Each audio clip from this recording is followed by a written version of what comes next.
Hello all. A few people have been, I think, struggling to get started a bit with Grok learning HTML and CSS work. So what I thought might be helpful is if I just go through some of the early stuff, just trying to explain what it's all about. And I think once you get a bit of a feel for what HTML is, what CSS is, and how they fit together, it should be straightforward. So I'm starting at this first exercise where we're in the hello world. Excuse me while I sneeze. I paused it while I sneezed. Thanks for waiting. Um, so we need to do this hello world in H1 here. So we are just about to learn about tags. Now, every web page is full of tags, and tags tell the browser how the content is formatted. So a typical one is a heading tag, which is their example here. So I'm just going to put an H1 and /H1. And what that's telling the browser is that everything between those two tags is formatted as heading 1. You might say, how do I know it's H1? Well, it's a pretty common tag, and part of the learning in HTML is just getting your head around what the standard tags are. And then there's always a few extras which you have to look up, but we'll learn the standard ones like the H tags and the paragraph tags and things like that. So that's fine, and it says over here, don't forget to put the doc type declaration. It's just a bit of busy work, really. You have to have this on every page. I just did a Control X, and I should have done a Control C. There we go, that's better. You have to have a doc type on every page. It tells the browser what kind of content it is. In this case, it's saying it's HTML, so that would be correct. So that's the preview of what you see. That's the heading 1, which is the main heading size. I could change this to being like the heading 3 size, for instance. There's a hierarchy. Heading 1 is the biggest, and then there's heading 2, heading 3, and so on. Key things here, if we've got an opening tag, we almost always need a closing tag. So it knows that we've finished formatting stuff as H3. I'm sure that will become clear as we go along. And then we can do some inline styles as well. This is actually CSS. HTML just does layout. It says that where things are, what size they are, and so on. Sort of gives the structure. And CSS gives things like pretty stuff like colors and fonts and so on. So I'm just going to take this style here because I've had a look and I know what the next exercise is. The next exercise is we've got all these headings which are being formatted down here as H1s, and we're supposed to be getting them to these different things. So I'm going to put in here H1 style equals, not deep pink. I'm going to go with powder blue. I'm trying without a space, and did it do it? Don't think it did because I stuffed up when I pasted. I got a bracket wrong. So it's given us a big fat clue here. Invalid syntax means that you got a bracket or a speech mark or an equal sign or something wrong. So you just need to look carefully at it. And that's what we get good at in HTML and CSS and coding generally, is looking carefully at when we get an error like that. Did I get the colon in the right place? I've got this bracket. Have I got that bracket? Did I accidentally close it too early? That kind of stuff. And you get better at that the more practice you get. So you need to go through and add these styles for each one of these ones down here. Those are inline styles.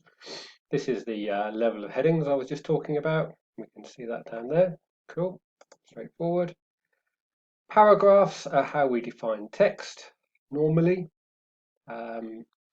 So we can see we've got a paragraph here and then another paragraph here. Opening P, closing P tags. So they've each been defined as a paragraph. It's pretty standard that text is defined with P for paragraph tags.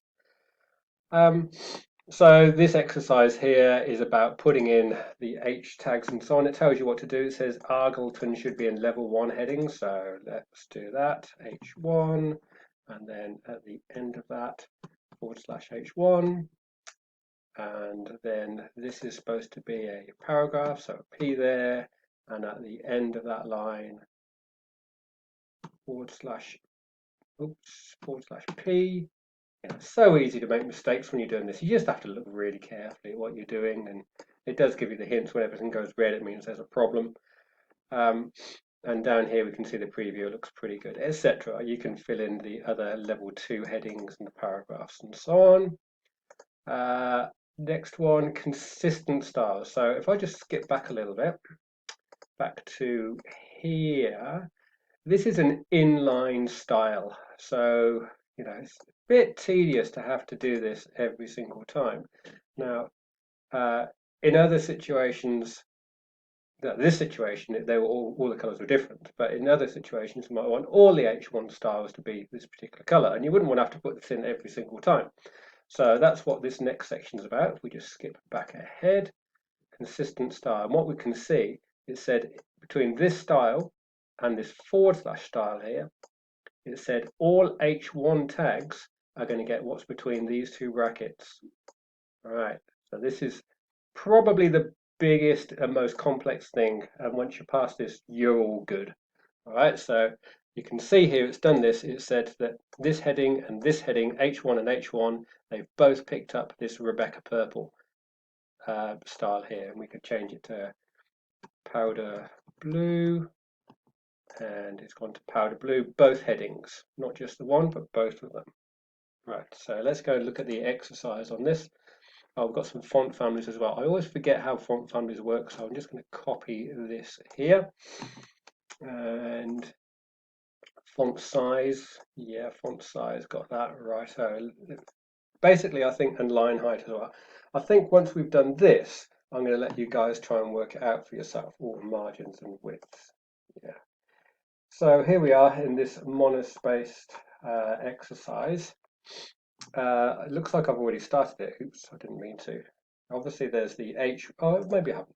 We've got these H1 tags, and this P tag, and this span tag. The span is just defined a block of text, and these BR tags are line breaks. Get used to all of this very quickly. So what it's saying is that we want to have a style section. So style and a / style. And that's going to go up here. And in between here, we're going to style our different things according to this definition over here. So it's saying the heading should have a 30 pixel top margin. So it's saying H1s, that's the headings, open the curly brackets, and I tend to close it straight away and then go back in here and start typing stuff. It should have a 30 pixel top margin. So margin dash top colon 30 px. It's amazing how quickly you get used to getting the colons right and the semicolon in the end of each style as well, making sure everything lines up. Was there something else with the heading? Oh, heading. So I'm going to go Control V, right, heading, style equals font family. So it doesn't actually work like that with a style equals, it's font family, and then we can specify those fonts, but it's Verdana, Geneva, Sans Serif. So basically, it will ideally choose Verdana. If Verdana is not installed in the browser, it will go with Geneva, and if it can't find a Geneva font, it will just default to whatever sans serif font is available. So that's the heady H1 tags set. We can see that down here, the monospaced fonts, that's got margin top 30 pixels, font family that. And I don't know there's anything else for heading, there wasn't, no. So that's the H1 set. Then I can say, right, paragraphs. Oops, lowercase. Paragraphs.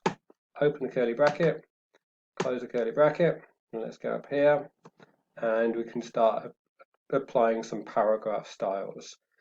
So we can copy and paste.